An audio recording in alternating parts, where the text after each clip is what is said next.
Seat से अपने एक कर्मठ और यशस्वी विधायक को फिर से अवसर दे करके यहां के विकास के क्रम को तेजी के साथ आगे बढ़ाने का कार्य करेंगे। यही अपील करने के लिए आज मैं आपके बीच आया हूं। आप सभी लोग मेरे बातों से सहमत हैं? सभी लोग दोनों हाथ उठा करके बोलेंगे, जहां तक मेरी आवाज जा रही है दोनों हाथ उठा करके मेरे साथ बोलेंगे, भारत माता की, भारत माता की, भारत माता की। संत रविदास जी के मंदिर की, उनकी जन्मभूमि के मंदिर का सुंदरीकरण का कार्य सरकार कर रही है। हमने यहां पर सुख तीर्थ में सुंदरीकरण का कार्य सरकार कर रही है। भाइयों बहनों, हर धामों के पुनरुद्धार और सुंदरीकरण के कार्य के साथ सरकार जुड़ करके कार्य कर रही है। और इसीलिए आज मैं आपसे अपील करने के लिए आया हूं कि जो कार्य सुरक्षा और सम्मान का एक अभियान यूपी के अंदर चला है, आप सब इस अभियान समृद्धि को इसी गति से आगे बढ़ाने का कार्य करेगी। हम लोगों ने तो हर मंदिर के लिए किया है। महर्षि वाल्मीकि का जो मुख्य आश्रम है लालापुर चित्रकूट में, भाइयों बहनों, वहां के लिए हम लोगों ने सुंदरीकरण का भरपूर पैसा दिया है। मैं स्वयं वहां गया था। महर्षि वाल्मीकि जयंती के अवसर पर मैंने वहां जाकर के स्वयं पूजा की थी और हर मंदिर में अखंड रामायण का पाठ भी बिठाया था। जाएंगे, लेकिन जब संघर्ष की बात आएगी तो भाइयों बहनों, उस समय प्रदीप चौधरी, सुरेश राणा यही कार्यकर्ता आंदोलन करेंगे, यही लोग इसमें सहभागी बनेंगे। सुरेश राणा उस समय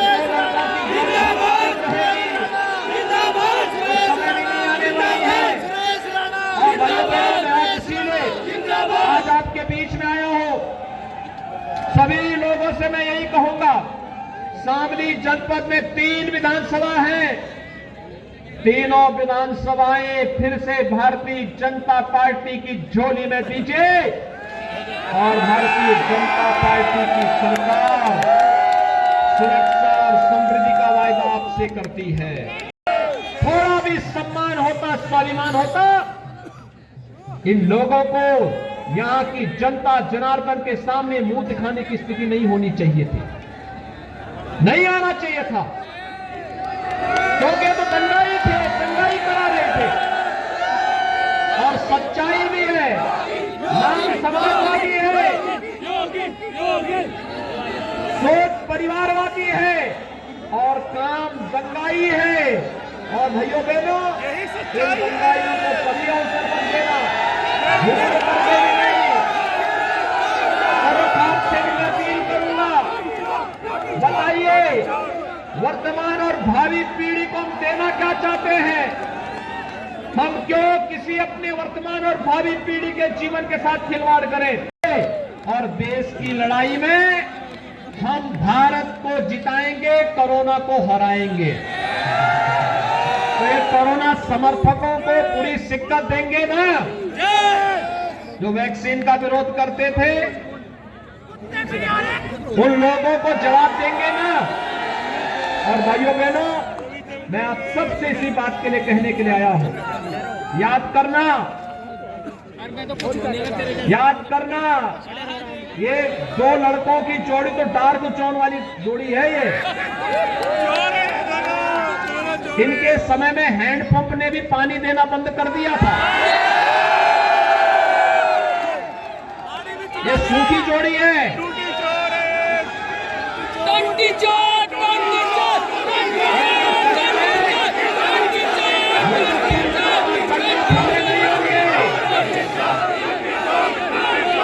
सचिन और गौरव जैसे नौजवानों की जो निर्मम हत्या हुई थी, केवल इसलिए क्योंकि उन्होंने अपनी बहन की रक्षा करने के लिए केवल ये पूछने के लिए गए थे कबाल कस्बे में कि भाई देखो हमारी बहन स्कूल जाती है, उसको क्यों छेड़ते हो। हर भाई जिसने अपनी कलाई पर रक्षाबंधन का सूत्र बांधा है, इस संकल्प के साथ जुड़ेगा। और किस निर्ममता के साथ उन युवाओं की हत्या हुई थी। सब ये दो लड़कों की जोड़ी या तो दंगा करवा रही थी या निर्मम हत्या करवा रही थी। आज इनको फिर से मुजफ्फरनगर और शामली याद आ रहा है। और 72% लोगों ने सेकंड डोज भी ले ली है। चर्चा लगा दे भाइयों बहनों, ये जो डबल डोज ले रही है, चुनाव तक आते आते यह पहुंचेगा। मैंने पिछले आंकड़े को देख के कहा था कि चुनाव 80-20 का होगा। मैं कहता हूं 90-10 की तरफ जा रहा है। आपको लगता है ना, सपा के लोग विरोध करते थे ना वैक्सीन का, किन्होंने कहा था ना कि भाजपा वैक्सीन है, किन्होंने कहा था ना ये मोदी वैक्सीन है। ये लोगों के जीवन के साथ खिलवाड़ कर रहे थे ना। लेकिन मैं आपका अभिनंदन करता हूं, अभिनंदन इस बात का, आपने वैक्सीन लिया और वैक्सीन लेकर के वैक्सीन के विरोधियों पर जोरदार तमाचा मारा है कि नहीं। जो विकास कार्य 3000 करोड़ रुपए से अधिक का कार्य श्री सुरेश राणा जी ने आपके थाना भवन विधानसभा क्षेत्र में करवाया है।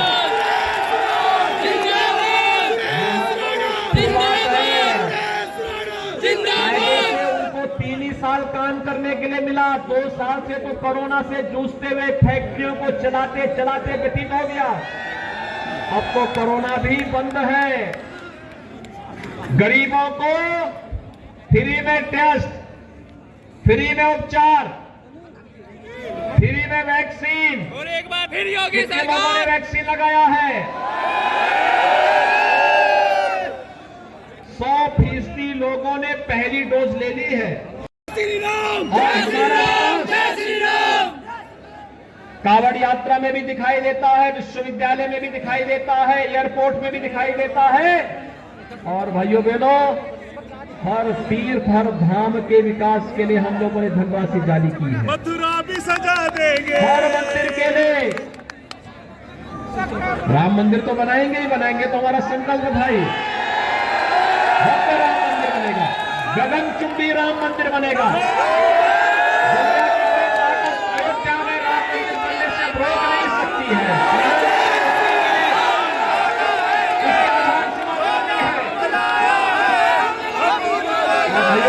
यही आपसे अपील करने के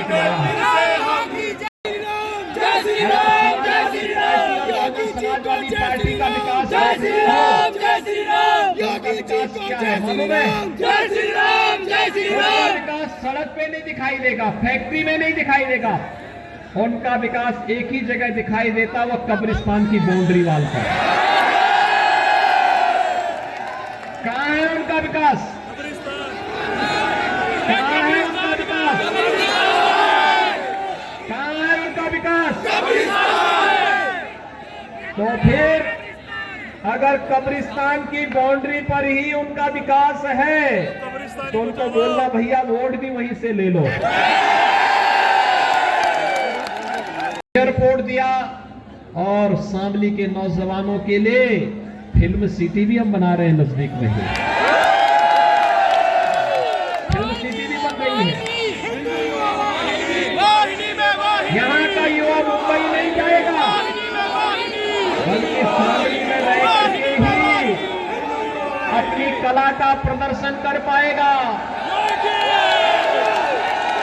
देश का सबसे बड़ा इलेक्ट्रॉनिक सिटी भी हम विकसित कर रहे हैं। जितने नौजवान हमारे डिप्लोमा कर रहे हैं, ITI कर रहे हैं या फिर डिग्री ले रहे हैं, 1 करोड़ नौजवानों को टैबलेट और स्मार्टफोन तो वितरित हो ही रहा है। उनके लिए इलेक्ट्रॉनिक सिटी में भी जॉब उनका इंतजार कर रहा है। डिफेंस कॉरिडोर उनका इंतजार कर रहा है। पिछली सरकारें तमचा बनाती थी तमचे की फैक्ट्री इसलिए लग जाती थी। और हमारी सरकार डिफेंस कॉरिडोर बना रही है। जनरल साहब भी हमारे साथ आ जाए हैं। यहां पर बनी हुई तोपें जब पाकिस्तान की सीमा पर गरजेंगी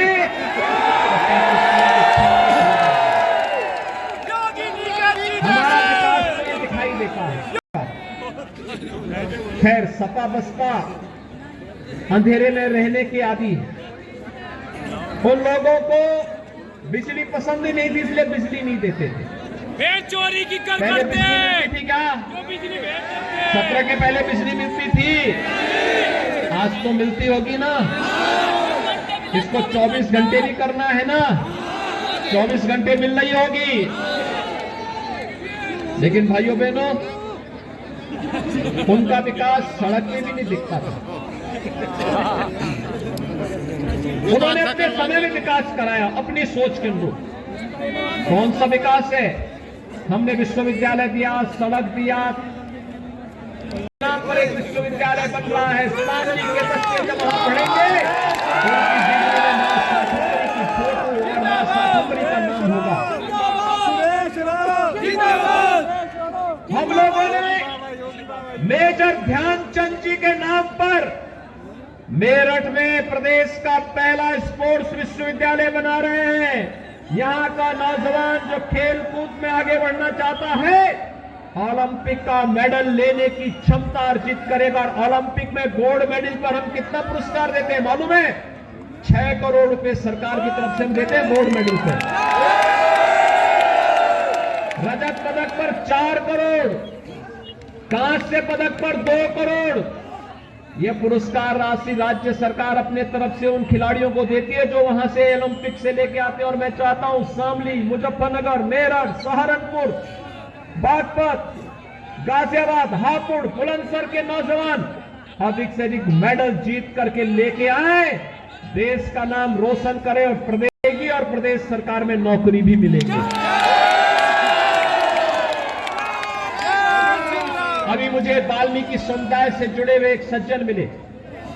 उन्होंने कहा कि मकान हमें और भी चाहिए। भाइयों बहनों, प्रधानमंत्री मोदी जी ने अभी केंद्रीय बजट प्रस्तुत करवाया है संसद में। 80 लाख गरीबों के लिए मकान की व्यवस्था है। उसमें 80 लाख गरीबों के लिए। याद करिए, समाजवादी पार्टी 5 साल के कार्य में 18,000 गरीबों को भी मकान नहीं दे पाई थी। और भारतीय जनता पार्टी की डबल इंजन की सरकार ने कितना किया? 43,50,000 से अधिक गरीबों को एक एक मकान मिल गया है। भाइयों बहनों, एक और काम साथ निपटने का कार्य सरकार ने किया। और भाइयों बहनों, दंगाइयों को भी उनकी जगह पहुंचाने का काम भी किया। दोनों काम साथ साथ चलते गए। समाजवादी पार्टी का विकास परिवार से बाहर कभी निकल ही नहीं पाया। योगी जी के 49,000 करोड़ रुपए का गन्ना मूल्य समाजवादी पार्टी की सरकार जब जा रही थी। और भाइयों बहनों, आपको धन्यवाद देना चाहिए श्री सुरेश राणा जी को, जिन्होंने सभी गन्ना मूल्य का भुगतान करवा करके गन्ना किसानों के जीवन में परिवर्तन लाने का काम किया, चीनी मिलों को चलाने का काम किया। हमारे सांसद, हमारे विधायक, इन सबका परिश्रम है। पर सरकार ने किस तरीके की कार्रवाई की आप सब देख रहे होंगे। हम लोगों ने तो पहले ही कहा कि अपराधियों के मामले में जीरो टॉलरेंस की नीति के तहत सरकार कार्य करेगी। जय श्री राम, जय श्री राम। मैं फिर आपसे कहने के लिए आज आया हूं कि जो प्रदेश के अंदर सुरक्षा और समृद्धि का माहौल भारतीय जनता पार्टी की डबल इंजन की सरकार ने बनाया है, यह यात्रा अनवरत जारी रहे, इसके लिए श्री सुरेश राणा का यहां से विधायक बनना आवश्यक है।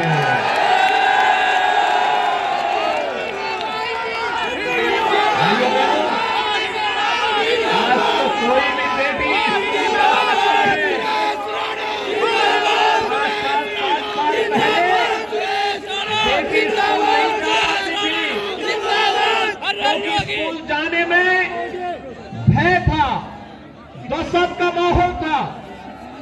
लेकिन इन 5 वर्षों में स्थितियां बदली। पूरी दमदार तरीके से बेटे गरीबों को राशन की फ्री में सुविधा मिले, इनके एजेंडे में था ही नहीं। इनके एजेंडे में तो एक ही बात थी, और वह इनके एजेंडे का हिस्सा था, दंगा कराओ, भय और दहशत का माहौल पैदा करो, गरीबों की संपत्ति पर, इधर हो जाओ। व्यापारियों की संपत्ति पर कब्जा करो, यही तो लोग करते थे। लेकिन भाइयों बहनों, जिन लोगों ने व्यापारियों को सताया था, गरीबों को सताया था, किसानों पर प्रताड़ित किया था, भाजपा की सरकार तो दमदार सरकार थी और दंगाइयों के सामने झुकने वाले लोग दुमदार थे, दुमदगा करके चुपचाप छुप गए थे। याद करिए, जब मुजफ्फरनगर का दंगा हो रहा था, केराला से पलायन हो रहा था, ये लोग लखनऊ से दंगा करवा रहे थे और दिल्ली वाला लड़का तमाशा देख रहा था। योगी जी के जीते हैं, भाइयों बहनों, इनके एजेंडे में कभी सुरक्षा नहीं थी, दंगा मुक्त प्रदेश नहीं था, कावड़ यात्रा नहीं थी, गन्ना किसान अन्नदाता किसान नहीं था।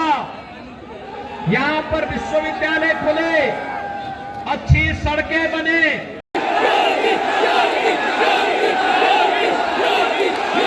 पार्टी के मुखिया कहते हैं, समाजवादी पार्टी के मुखिया कहते हैं कि उनका खून गर्म है। मैंने कहा, ये खून तो 5 साल पहले ही प्रदेश की जनता शांत कर चुकी है।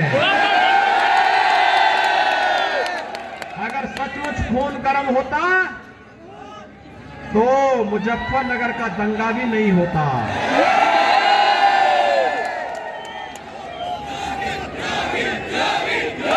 भाइयों बहनों, आज आपसे यही कहने के लिए आया हूं, जब सोच ईमानदार होती है तो काम दमदार होता है। आपको दमदार सरकार चाहिए या दुमदार सरकार चाहिए? इनकी टिकट देने की सूची देखी आप लोगों ने? छठे छटाए अपराधी और दंगाई उनकी सूची में अग्रणी स्थान, यानी अग्रिम पंक्ति पर खड़े हैं और गलतफहमी के शिकार हैं, गफलत में है। उनको ये लगता है कि टिकट देने से सब कुछ हो गया, टिकट देने से कुछ नहीं होगा। और मैं फिर उनको बोलने के लिए आ जाया हूं, ये टिकट से कुछ नहीं होने वाला है। अपनी गर्मी शांत करके रखो, नहीं तो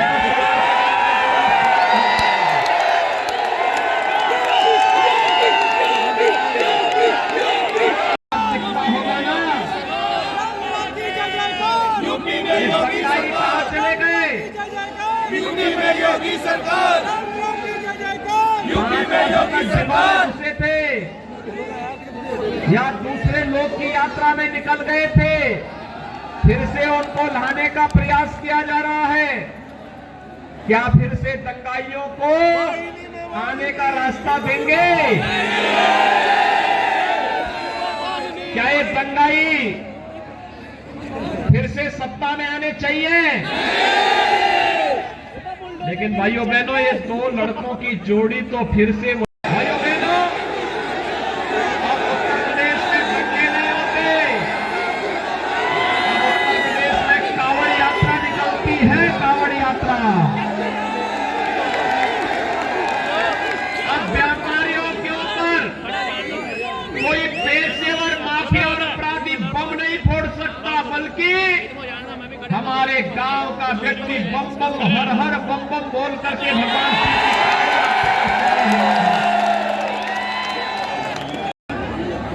अगर बेटियों की सुरक्षा खतरे में कोई डालने का कुत्सित प्रयास करता है तो दुर्योधन और दुशासन जैसी दुर्गति को भी प्राप्त होता है।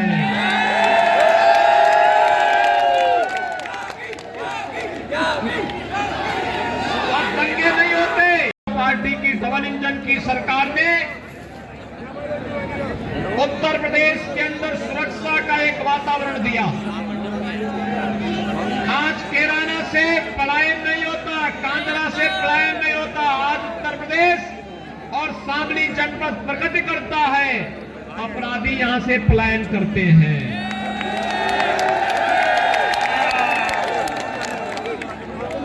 आज कोई बेटियों की सुरक्षा पर मुजफ्फरनगर हो, कैराना हो, कांदला हो, क्या स्थितियां थी यहां की? गंभीर सुरक्षा का संकट था, कानून व्यवस्था बदहाल थी, न बेटी सुरक्षित थी, न अन्नदाता किसान सुरक्षित था। नौजवान के भविष्य के साथ खिलवाड़ होता था, अराजकता चरम पर थी। और भाइयों बहनों, उन विषम परिस्थितियों में जब प्रधानमंत्री मोदी जी के आह्वान पर उत्तर प्रदेश की जनता जनार्दन ने भारतीय जनता पार्टी पर विश्वास किया, भारतीय जनता पार्टी की सरकार बनाई, विधानसभा में भेजा था। भाइयों बहनों, आज मुझे इस शामली जनपद में आने का अवसर प्राप्त हुआ है। शामली में मैं पहले भी आया था, लेकिन मैं आपसे पूछना चाहता हूं, 5 साल पहले थाना भवन हो, श्री सुरेश राणा जी के नेतृत्व में उत्तर प्रदेश के अंदर हुआ है। सरदार बसपा की सरकार में उत्तर प्रदेश चीनी उत्पादन में तीसरे स्थान पर चला गया था। लेकिन भाइयों बहनों, पिछले 5 वर्ष के अंदर उन्होंने जो मेहनत की, बंद पड़ी चीनी मिलों को चलाने का कार्य किया, नई चीनी मिलों की स्थापना की कार्रवाई की, 8-8, 10-10 वर्षों से जिन गन्ना किसानों का गन्ना मूल्य का भुगतान नहीं हो पाया था, उस भुगतान को ससमय अन्नदाता किसानों के खाते में पहुंचा करके 1,57,000 करोड़ रुपए के गन्ना मूल्य का भुगतान करके उन्होंने उत्तर प्रदेश को गन्ना मूल्य भुगतान में भी अग्रणी राज्यों की श्रेणी में खड़ा करके नंबर 1 स्थान दिलाया है। और इसका श्रेय जाता है थाना भवन क्षेत्र के मतदाताओं का। माननीय, आदरणीय और बहुत ही यशस्वी उत्तर प्रदेश के मुख्यमंत्री योगी आदित्यनाथ जी आए हैं और आपसे सिर्फ 2 चीजें कहने के लिए आया हूं। यहां पर भगवा लहराएंगे कि नहीं?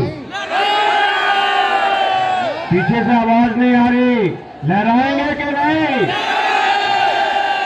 उसके लिए एक काम करना है, 10 तारीख को सब घरों में से जो भी मतदाता है उसको लेकर मतदान केंद्र पे जाना है। करोगे? एक बार जोर से भारत माता का नारा लगाएंगे ताकि मुझे पता चले कि आप कर पाएंगे कि नहीं। भारत माता की, भारत माता की। बहुत बहुत धन्यवाद। जय हिंद। 5 दिन है, मेहनत करोगे कि नहीं करोगे? घर घर जाओगे कि नहीं जाओगे? सबको जगाओगे कि नहीं जगाओगे? सबको जगाओगे ना, तो घूस भरने वाले अपने आप ही भाग जाएंगे, अपने आप ही भाग जाएंगे। ठीक है, तो मैं योगी जी को बुला लूं बोलने के लिए? बुला लूं? साल बताओ, बुला लूं? पीछे तक बताओ, बुला लूं?